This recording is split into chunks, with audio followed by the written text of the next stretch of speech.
Good evening, नमस्कार, आदाब, सत श्री अकाल। आप सबका स्वागत है बियॉन्ड द हेडलाइंस में, जहां हम बात करेंगे सुर्खियों से हटकर और खबर की तह तक जाकर आपको समझाएंगे कि आखिर खबर है क्या। तो सबसे पहले आज की हेडलाइंस। जे&के chief minister Omar Abdullah PM Modi की फिट लिस्ट में एक्टर आर माधवन और बिजनेसमैन आनंद महिंद्रा भी। उमर अब्दुल्ला ने खुशी जाहिर की और आगे भी 10 लोगों के नाम सुझाए, जिसमें एक्ट्रेस सानिया मिर्जा और क्रिकेटर इरफान पठान भी शामिल। पाक चाहे भारत को जितना भी डिस्टेबलाइज कर ले या उसकी कोशिश कर ले, पाकिस्तान को मुंहतोड़ जवाब मिलता रहेगा, जैसा कि कल दुबई के आईसीसीआई चैंपियंस ट्रॉफी के मैच में हुआ। यह कहना था बीजेपी के सांसद अनुराग ठाकुर का। Rockstar fame actress Nargis Fakhri ने कश्मीर के टोनी बेग से यूएस में की शादी। टोनी बेग का परिवार यूएस में ही है लंबे समय से सेटल। डीआईजी जम्मू रह चुके हैं उसके पिता, और कश्मीर का एक अच्छा खासा है परिवार। कल यानी कि 25 फरवरी से फिर बिगड़ेगा मौसम का मिजाज। 25 से 28 तक जम्मू कश्मीर में बारिश और बर्फबारी का अनुमान। और अब क्राइम की खास खबरें क्या हैं वो भी देख लीजिए। रामबन में एक सड़क हादसा, 1 की मौत, 12 घायल। जम्मू के रिंग रोड से पिस्टल सहित 2 गैंगस्टर दबोचे। अब खबरें विस्तार से क्या हैं ये जानिए। हेडलाइन के पीछे की खबरें क्या हैं अब ये जानते हैं। और सबसे पहले बात करते हैं प्रधानमंत्री नरेंद्र मोदी द्वारा एक्स हैंडल पर जो लिस्ट जारी की गई उसको लेकर। आखिर ये लिस्ट थी ओबेसिटी यानी कि मोटापे के खिलाफ लड़ने वाले लोगों की। तो ऐसे में चर्चा तो उन्हीं की होनी थी जो सबसे ज्यादा फिट हैं। तो सबसे ज्यादा जो फिट हैं उसमें जम्मू कश्मीर के मुख्यमंत्री उमर अब्दुल्ला भी एक हैं।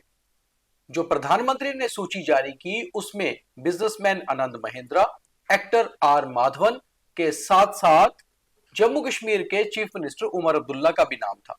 जैसे ही प्राइम मिनिस्टर ने ये लिस्ट जारी की और टैग किया उमर अब्दुल्ला को, तो उमर भी कौन से कम थे। उन्होंने तुरंत एक्स हैंडल पर वापस ट्वीट करते हुए लिखा और खुशी जाहिर की कि प्रधानमंत्री ने मुझे इस सूची में रखा, इसके लिए थैंक्स। और मुझे खुशी है कि मोटापे के खिलाफ लड़ाई में मैं ब्रांड एम्बेसडर बन रहा हूं। साथ ही साथ आगे 10 लोगों के नाम भी सुझाए, जिसमें कि जम्मू कश्मीर की पैरा आर्चर शीतल देवी, जम्मू के वुशु के कोच कुलदीप हांडू जो जम्मू कश्मीर पुलिस में डीवाईएसपी भी हैं, साथ ही साथ एक्ट्रेस सानिया मिर्जा और क्रिकेटर इरफान पठान के भी नाम लिख डाले।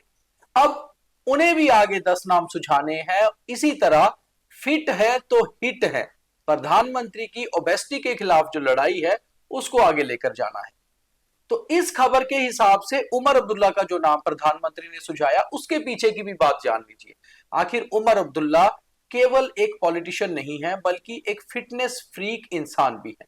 वो हर सुबह करीबन 5 से 8 किलोमीटर रनिंग करते हैं, वॉक करते हैं, और दिन में भी अगर समय मिलता है तो कहीं ना कहीं बैडमिंटन, टेनिस या कोई और स्पोर्ट्स जरूर खेलते हैं। उमर अब्दुल्ला साइकिलिंग करने के भी शौकीन है। हालांकि चीफ मिनिस्टर बनने के बाद वो ज्यादा लंबी साइकिलिंग तो नहीं करते, मगर वो अपनी रनिंग और मॉर्निंग वॉक की रूटीन को कभी नहीं छोड़ते। डाइट लेने में भी उमर अब्दुल्ला बहुत ही कॉन्शियस हैं। वो बहुत ही नपातुला खाना खाते हैं, बहुत ज्यादा फ्राइड या बहुत ज्यादा फैट्स वाली चीजें बहुत कम खाते हैं। हालांकि उमर अब्दुल्ला लगातार सोशल मीडिया साइट्स पर ये इन चीजों का जिक्र भी करते रहते हैं। खाने में वो फूडी जरूर है, मगर कभी कभार ही चीट मील करते हैं। उनकी रूटीन डाइट बहुत ही नपी तुली है। बहुत सारे लोग जो उमर अब्दुल्ला के साथ रहते हैं, उनके साथ काम कर चुके हैं, वो हमेशा कहते हैं कि उमर अब्दुल्ला आम पॉलिटिशियन से हटकर हैं। वो अपनी सेहत को लेकर, अपनी फिटनेस को लेकर बहुत ही ध्यान रखते हैं, और एक्सरसाइज के साथ साथ खाने पीने का भी पर्टिकुलर एक चार्ट बनाया हुआ है। तो इसीलिए उमर अब्दुल्ला प्रधानमंत्री नरेंद्र मोदी की फिट लिस्ट में फिट हुए। अब अगली खबर की बात करते हैं जो भी सियासत से जुड़ी हुई है। बीजेपी के एमपी और फॉर्मर मिनिस्टर अनुराग ठाकुर आज जम्मू में थे। हालांकि जम्मू में तो उनकी प्रेस कॉन्फ्रेंस बीजेपी दफ्तर में थी, आने वाले बजट को लेकर, जो जम्मू कश्मीर का बजट रहेगा उसमें क्या चीजें खास रहेंगी। बजट पर चर्चा के दौरान सवाल जवाब भी हुए और उस समय पत्रकारों के सवालों के जवाब को लेकर पाकिस्तान को खूब लताड़ा अनुराग ठाकुर ने। अनुराग ठाकुर ने कहा, पाकिस्तान को मुंहतोड़ जवाब मिलता रहेगा। जब जब पाकिस्तान नापाक हरकत करेगा, भारत हमेशा से उसे मुंहतोड़ जवाब देते रहेगा। अनुराग ठाकुर ने आगे कहा, पाकिस्तान चाहे भारत को जितना भी डिस्टेबलाइज करने की कोशिश कर ले, मगर ये कोशिश में वो कभी कामयाब नहीं होगा। इवन वो खुद ही डिस्टेबलाइज होता रहेगा। हालांकि अनुराग ठाकुर ने यह जरूर कहा कि भारत कभी नहीं चाहता कि उसका पड़ोसी पाकिस्तान डिस्टेबलाइज हो, क्योंकि हमारा पड़ोसी जितना स्ट्रांग रहेगा उतना हमारे लिए अच्छा है। मगर पाकिस्तान अपनी हरकतों से ही बाज नहीं आता और इसी कारण उसे मुंह की भी खानी पड़ती है और डिस्टेबलाइज भी हो रहा है। अंदरूनी हालात पाकिस्तान के कोई ज्यादा अच्छे नहीं है। और इसी के साथ उन्होंने एग्जाम्पल दे डाली आईसीसी चैंपियंस ट्रॉफी में कल रात को ही भारत की पाकिस्तान के ऊपर जबरदस्त जीत से। उन्होंने कहा, भारत की क्रिकेट टीम ने भी पाकिस्तान की क्रिकेट टीम को मुंहतोड़ जवाब दे दिया और आप सबने ये देख भी लिया। तो कहीं ना कहीं अनुराग ठाकुर, जो खुद भी स्पोर्ट्स के बहुत बड़े फैन हैं, पाकिस्तान पर इशारा करते करते स्पोर्ट्स का भी हवाला उन्होंने दे ही दिया। आगे बढ़ते हैं, अगली खबर की बात करते हैं। एक्ट्रेस नरगिस फाकरी, शायद आपने ये नाम सुना होगा। जिन जिन ने रॉकस्टार देखी है रणबीर कपूर की, उनको तो ये नाम अच्छे से याद होगा। तो एक्ट्रेस नरगिस फाकरी अब जम्मू कश्मीर की बहू बन गई है। ये शादी तो यूनाइटेड स्टेट्स में हुई है, मगर उनका दूल्हा टोनी बेग बेसिकली कश्मीर का रहने वाला है। वो जम्मू के फॉर्मर डीआईजी और एक सीनियर पुलिस अधिकारी शकील बेग का बेटा है और बहुत लंबे समय से एमबीए करने के बाद यूनाइटेड स्टेट्स के शिकागो में ही सेटल है।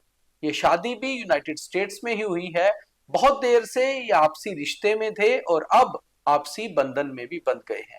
इस बात का जिक्र खुद परिवार के लोगों ने और नरगिस फाकरी ने भी अपने एक्स हैंडल पर भी किया है और बाकी सोशल मीडिया हैंडल्स पर भी परिवार ने इस बात की जानकारी दी है। अब बात मौसम की भी कर लेते हैं। तो कल यानी कि 25 फरवरी से 28 फरवरी तक मौसम का मिजाज फिर बिगड़ने वाला है। इस बात की जानकारी मौसम विभाग ने देते हुए ये कहा है कि 25 से 28 तक जम्मू कश्मीर में बारिश और बर्फबारी दोनों हो सकते हैं। तो जो लोग ये कह रहे थे कि शायद सर्दी खत्म हो गई है, कहीं ना कहीं सर्दी का आखिरी मुकाम अभी बाकी है। और हमेशा से एक और भी माना जाता है, ऐसी मान्यता है कि महाशिवरात्रि पर हमेशा से बूंदाबांदी बारिश या बर्फबारी होती है। तो 26 को महाशिवरात्रि है और 25 से 28 तक अगर मौसम का मिजाज बिगड़ता है तो इस बार की महाशिवरात्रि भी बारिश या बर्फबारी में हो सकती है। कुल मिलाकर मौसम विभाग का यह भी कहना है कि जम्मू के मैदानी इलाकों में बारिश और कश्मीर और जम्मू के ऊपरी पहाड़ी इलाकों में बर्फबारी के संकेत हैं। और जरूरी नहीं कि 4 दिन ही मौसम का मिजाज बिगड़े, मगर इन 4 दिनों में मौसम खराब हो सकता है। तो अगर आप कहीं सफर पर निकल रहे हैं तो जरूर एक बार मौसम विभाग से या अलर्टनेस या फिर ट्रैफिक विभाग की सड़कों की अलर्टनेस लेकर ही निकले। क्राइम में आज क्या खास रहा ये भी जान लीजिए। रामबन में एक सड़क हादसे में एक महिला की मौत हो गई, 12 लोग घायल हो गए। बेसिकली एक चब्बा इलाका है रामबन का, ऊपरी पहाड़ी इलाका। वहां से रामबन एक टाटा सूमो आ रही थी, हालांकि ओवरलोडिंग थी। करीबन 13 लोग इस टाटा सूमो में सवार थे और नॉर्मली 8 सीटर ये गाड़ी होती है। रास्ते में एक खाई में ये गाड़ी गिरती है जिसमें एक महिला की मौत हो जाती है और 12 लोग घायल होते हैं। सभी घायलों को अस्पताल में भर्ती करा दिया गया है और उनकी कंडीशन खतरे से बाहर है। वहीं दूसरी ओर गैंगवार या गैंगस्टर्स को लेकर लगातार मुहिम चला रही जम्मू पुलिस को एक और कामयाबी मिली है। बीती रात रिंग रोड के ऊपर से 2 पिस्टल्स के साथ 2 गैंगस्टर को जम्मू कश्मीर पुलिस की जम्मू पुलिस के मीरा साहब थाने और साधवा चौकी के एक जॉइंट ऑपरेशन ने दर्द पहुंचा है। दोनों जम्मू कश्मीर की जम्मू इलाके के मड़ के रहने वाले हैं और दोनों से ही 2 पिस्टल्स बरामद हुई हैं जो कि लाइसेंस के बिना थी, यानी कि इलीगल वेपन थे। मामला दर्ज करके पुलिस आगे की कार्रवाई कर रही है। तो ये थी आज की खास हेडलाइंस और उनके पीछे की खबरें। और अब बात करते हैं थॉट ऑफ द डे की। चाहे आप कितने भी बड़े आदमी हो जाएं या कितना भी पैसा कमा लें, मगर कहीं ना कहीं गिला तो रहता है कि मेरे पास कम है। इसलिए आज का थॉट यही है, सबको गिला है कि बहुत कम मिला है, मगर जरा सोचिए, जितना आपको मिला है उतना भी कितनों को मिला है। तो ये सोचकर हमेशा से अपने आप को संपूर्ण मानना चाहिए और ये पेशेंस रखनी चाहिए कि ऊपर वाले ने जो दिया है वो बहुत दिया है। तो उम्मीद है आप इस पर विचार भी करेंगे और आगे से इस थॉट पर असर भी करेंगे। तो कल दोबारा मुलाकात होगी। आज के लिए इतना ही, तब तक के लिए शब्बा खैर, जय हिंद।